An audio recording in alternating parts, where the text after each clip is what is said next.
Halo, assalamualaikum semuanya. Jumpa lagi di channel saya, Diari Nur Fitria. Di video saya kali ini, saya akan membahas lagi tentang kupas tuntas membuka toko sembako rumahan modal 1 juta part 2. Nah, kira-kira seperti apa pengembangannya? Dan simak terus videonya ya. Nah, untuk teman-teman yang belum tahu tentang video kupas tuntas cara membuka toko sembako rumahan modal 1 juta, kalian bisa terlebih dahulu melihat video saya yang berikut ini ya.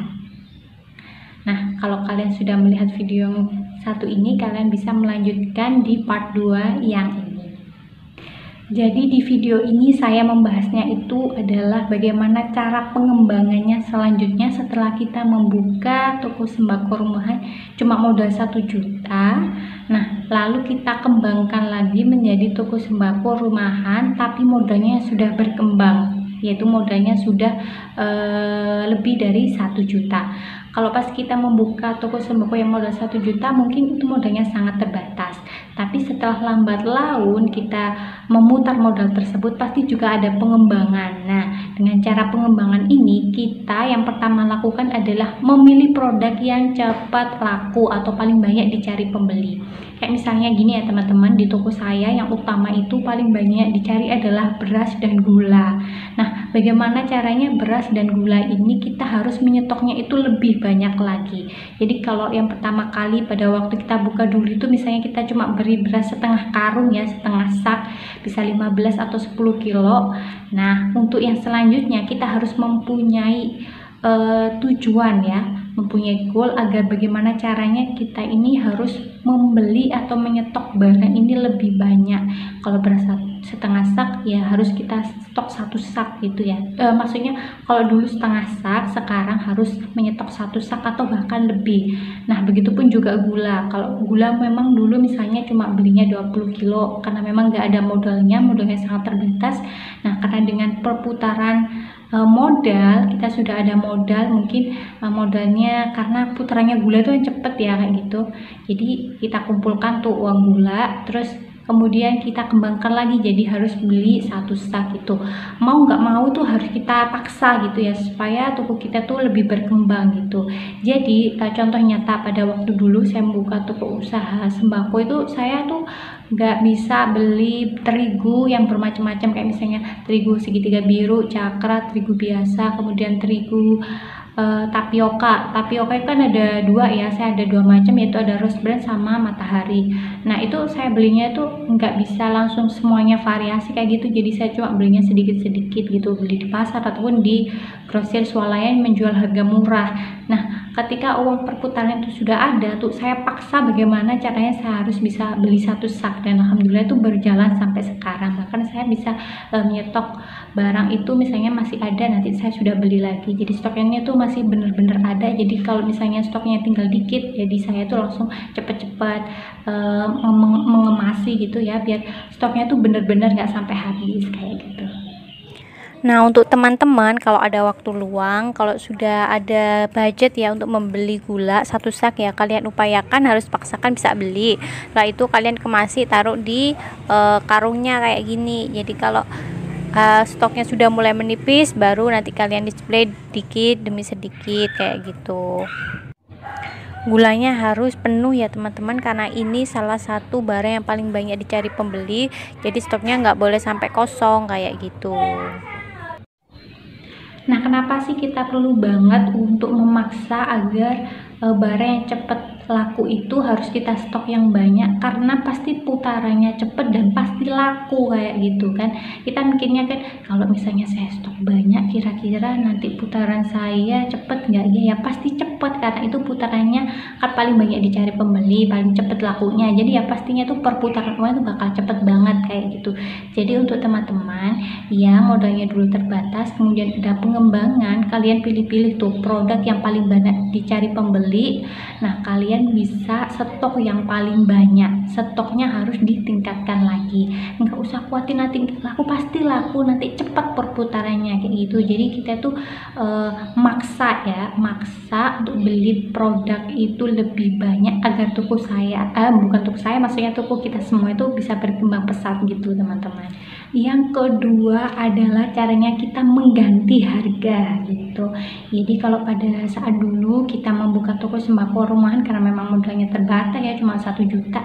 Jadi semua harganya tuh ecer. Kalau misalnya dari kalian beli dari toko semi grosir itu, misalnya kalian belinya beras harga 9,5, pasti kalian jual ya antara 10.000 gitu kan, 10.000 atau 10.200 atau berapa ya, terserah teman-teman.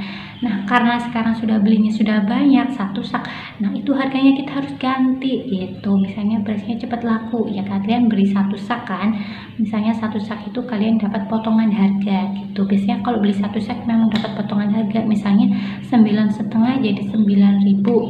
Nah 9.000 itu kalau kalian jual beli jangan mengikuti harga yang dulu gitu. Kalau harga yang dulu itu 10.200, entah 10.000 kalian jualnya, nah sekarang ganti turunin tuh harga. Nah kenapa harus diturunkan? Karena itu adalah upaya untuk memperluas strategi pemasaran toko kita. Jadi yang dulunya itu semuanya eceran, jadi sekarang tuh agak semi grosir gitu loh, biar keren tokonya gitu.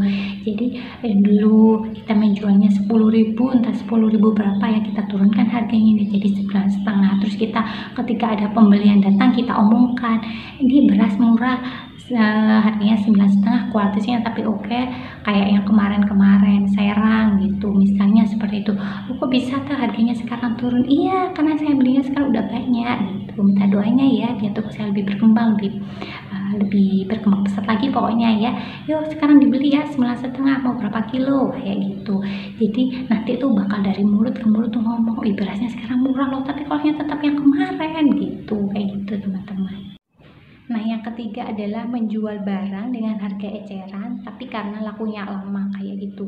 Jadi kalau yang dulu itu kita harus menjual barang kalau paling banyak cepet lakunya itu kita harus stoknya banyak, tapi kalian juga harus menjual barang yang tetap lama lakunya tapi dengan maksudnya dengan stok yang apa adanya gitu. Jadi nggak perlu 1 karton. Misalnya obat nyamuk nih, kalau di toko saya yang di Jombang ini obat nyamuk itu cepet lama lakunya, tapi beda yang di toko utama. Kalau di toko utama itu paling banyak, paling banter juga daripada yang lotion gitu atau semprot-semprot. Kayak di sini paling suka elektrik, suka yang lotion, suka yang disemprot-semprot kayak gitu. Jadi memang beda daerah itu beda barang yang disukai kayak gitu teman. Jadi di toko yang utama ini paling banyak tuh nyamuk, maksud saya obat nyamuk yang kayak bakar gitu. Ini ada Domestos. Kalau Domestos saya jualnya 3,5. Kemudian ada King Kong. Terus yang paling ujung itu namanya obat nyamuk HP. Nah kelihatan ya. Nah kalau yang HP sama Jumbo King Kong itu 4.000. Kalau yang Domestos Nomos, kalau sekarang namanya Nomos ya, Nomos tuh 3,5 gitu. Jadi kalau untuk dijual lagi biasanya orang-orang ada yang jual yang 4,5, ada yang sampai 5.000 kayak gitu. Jadi tapi untuk teman-teman nih yang kayak di tokonya tuh nggak banyak dicari, nggak usah langsung beli per karton gini ya, nanti bakal cepet lakunya, bakal lama lakunya. Jadi uangnya itu putranya itu lama dan berakibat nggak bisa muter, uangnya jadi mandek di situ kayak gitu. Nah misalnya obat nyamuk tadi tuh kita nggak perlu langsung beli 1 karton gitu kalau misalnya nggak ada yang berminat. Kalau nanti misalnya kalian paksa untuk langsung beli 1 karton, nah itu nanti perputarannya tuh nggak sehat karena perputarannya itu lama, jadi uangnya tuh nggak bisa muter. Alhasil nanti uangnya juga macetnya di situ kayak gitu teman-teman. Jadi kita harus pintar-pintar menganalisa. Jadi mana barang yang cepat laku kita harus banyakin stoknya, mana barang yang sekiranya nggak terlalu laku ya kalian bisa beli apa adanya, misalnya entah 20 atau 15 ya, lihat situasi juga. Kalau misalnya situasinya banyak nyamuk gitu, kalian bisa banyakin stoknya, misalnya entah 25 atau berapa gitu ya, tapi yang nggak langsung beli 1 karton, nanti itu berakibat fatal kalau misalnya nggak cepat laku kayak gitu. Karena memang kita berkembangnya tuh sudah berkembang tapi nggak begitu banyak yang harus dibelikan 1 karton atau 1 sak kayak gitu. Pokoknya intinya kita maksa beli yang stoknya cepat laku. Tapi untuk yang tidak laku atau stoknya maksudnya yang barangnya lama untuk dijualnya, kita ya belinya ala kadarnya aja, pokoknya stoknya ada biar pembeli yang datang ke toko kita itu nggak kecewa kayak gitu teman-teman.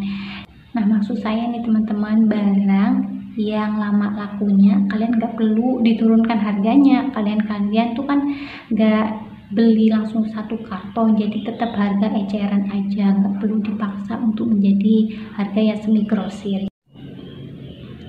Oke teman-teman, itu dia video dari saya tentang cara kupas tuntas membuka toko sembako rumahan modal 1 juta part 2. Semoga bermanfaat. Jangan lupa selalu like, comment, share, dan subscribe channel YouTube saya agar saya selalu dapat memberikan tutorial toko sembako yang lebih banyak lagi.